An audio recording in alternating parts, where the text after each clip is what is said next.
Here's a little bit about my show business background, folks. My great-grandmother was Adeline Stanhope, granddaughter of General Stanhope, 3rd Earl Harrington, Lord Protector of Ireland and second great-grandson of King Charles II.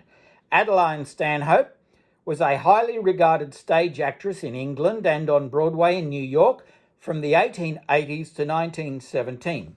She passed away in 1935 and she's buried at West Hollywood Cemetery. My stage debut came in 1968 at a Sydney club. It may have been Burwood RSL, I don't quite recall, as I was only 7 years old. I was dressed in top hat and tails by pianist Thurston Cubbon to sing I'm Getting Married in the Morning from My Fair Lady. I did okay. The applause was fantastic. But I was mesmerised by the spotlights, especially the rotating coloured ones. My grandparents, Uncle George and Nolene, had a successful support act routine as cabaret singers and dancers, paying tribute to Fred Astaire and Ginger Rogers.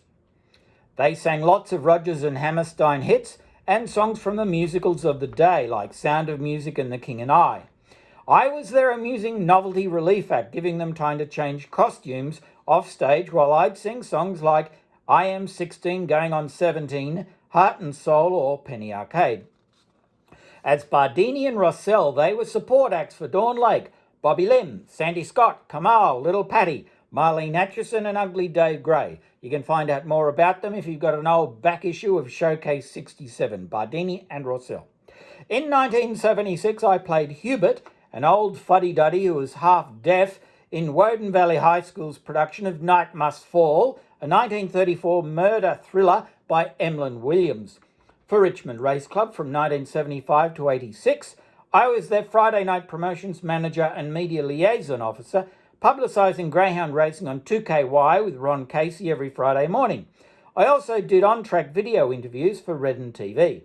I also promoted the 1984 Bowling World Cup all year on 2KY with Jeff Prenter on his drive time show, Sportsfront. I was also instrumental in securing 2KY sponsorship for my 10-pin bowling weekly tournament league at St Leonard's that year called the 2KY Classic Singles, featuring some of Australia's greatest 10-pin bowling champions. In the early 1990s, I did live sports crosses for 2UE, including coverage of Maradona's visit to Sydney for Stan Zemanek and the Argentina game of soccer with Australia.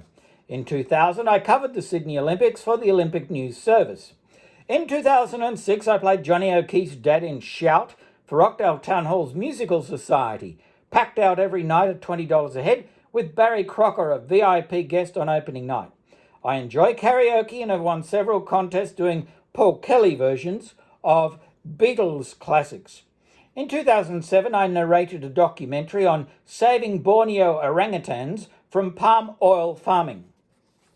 I would love to try my hand at either voiceovers, narrating, movie extras, TV commercials, or cutting my first crooners album of Cole Porter or Frank Sinatra songs. I'd love to go on a national tour just singing and talking about my fascinating life as a motivational speaker.